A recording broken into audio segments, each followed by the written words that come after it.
Cellar mystery. Sam Heughan faces a plot to destroy his whiskey dream. The town of Balmaclellan, nestled in the hills of southern Scotland, is still shrouded in thick fog each morning.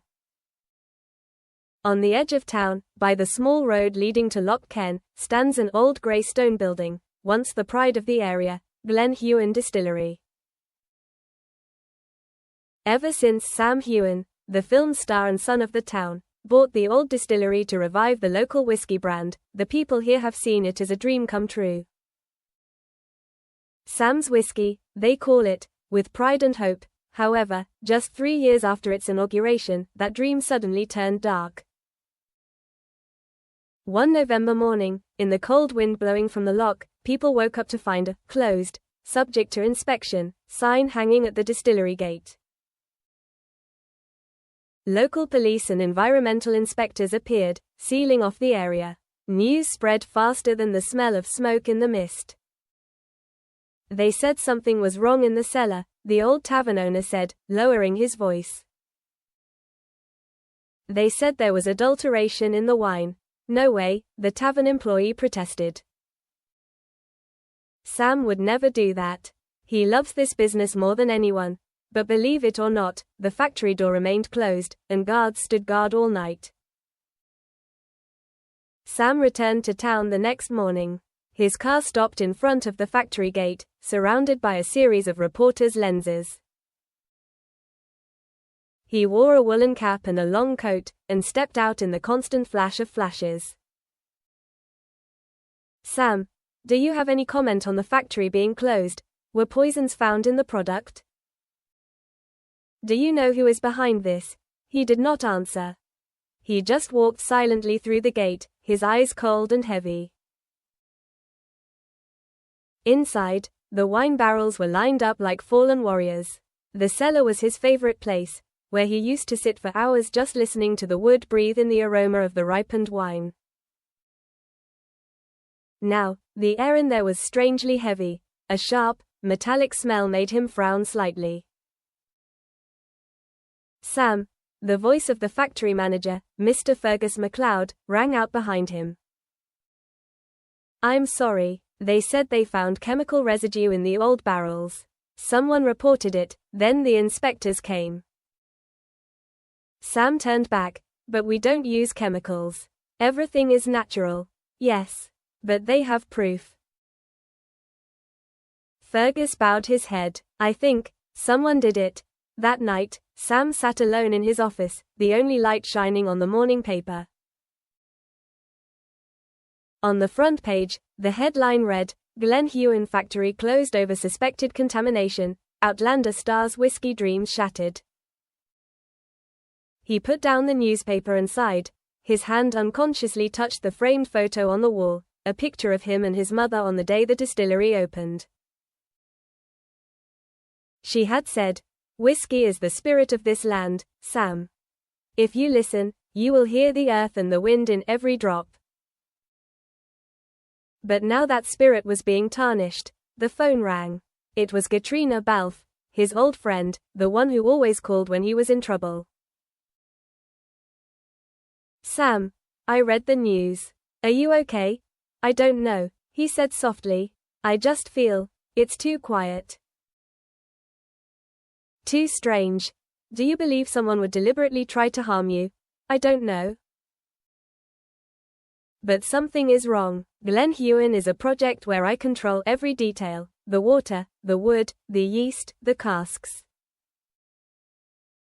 Nothing is accidental." Katrina was silent for a moment. Then she said, "Then you have to find out. If there is someone behind it, they don't just want to close the factory, they want to ruin your reputation." He nodded, though she couldn't see. Outside, rain was pounding on the tin roof, wind was howling through the old windows.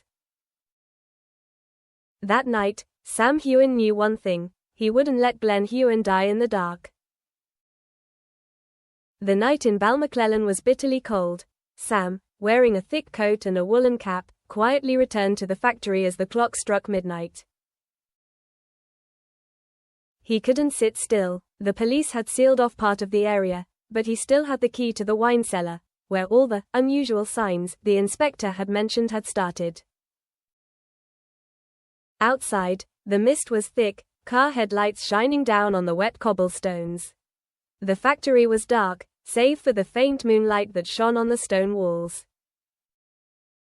He opened the door, the hinges creaking, a warning sound, the strong smell of wine mixed with the scent of wood and moisture. He turned on his flashlight and went deeper into the cellar. The barrels were neatly lined up, each bearing a hand-carved number. 16, 17, 18, he read silently, stopping at 17. That was the barrel that had been found to contain adulteration. The inspector said they found signs of foreign compounds, something that shouldn't exist in natural whiskey. But Sam knew better than anyone. Cask 17 was special.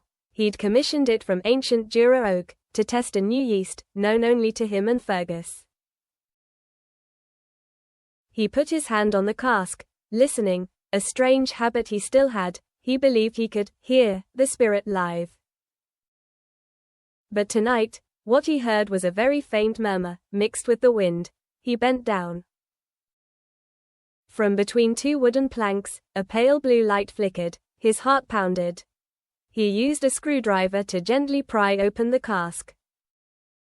A pungent smell wafted out, not like whiskey. Under the golden layer of wine, he saw a strange object, a small metal device with a flashing light. He pulled it out, wiped it dry. A logo tag was clearly visible, Dunmore Industries. Dunmore. The name sent a shiver down his spine. It was the largest industrial wine company in the area, a rival that had tried to buy Heughan 2 years earlier. When he refused, they had publicly announced that they would see if a TV star could survive in the real world. He clenched the device in his hand. So, this is how they see, he muttered, his voice cold. The next morning, Sam brought the device to Katrina in Edinburgh, where she was filming. She looked at it, frowning. This is a chemical sensor. Someone deliberately contaminated the wine, then set up this device to measure the reaction. If so, it was deliberate sabotage. Sam nodded. I know, but if I call the police, Dunmore will deny it. They have money, lawyers, media. And I'm just an actor with a dream of making wine. Katrina put her chin on her hand, thinking. So what are you going to do? He replied slowly, find the evidence yourself. And prove Heughan's innocence. She looked at him for a long time. You're still like Jamie Fraser. Sam chuckled softly, but his eyes were firm. Maybe Jamie taught me one thing. If you believe in something deeply enough, don't be afraid to fight for it. Sam secretly returned to the factory for 3 nights in a row. He checked the camera system, found a period of signal loss 3 nights in a row before the factory was inspected. Fergus helped him extract the data. They both looked at the screen, rewinding. Then they saw a figure in a black cloak sneaking into the wine cellar. No face, but a familiar gait. Wait, Fergus said softly, eyes glued to the screen. This person came in with my security card. Sam looked at him. What did you say? Fergus trembled. I swear I didn't. Someone used my card. I lost it last week. Have you reported it? No. Because I think I just dropped it at home. Sam was silent. The figure on the screen turned, revealing half of his face, enough for him to see a long scar on his left cheek. He recognized him immediately. No way, he exclaimed. Fergus asked, you know him? Callum Dunn. The name made the air thick. Callum, the engineer who had worked with them since the early days of the factory. 3 months ago, he left after being caught leaking the formula to Dunmore. Sam had forgiven him, just fired him, not sued.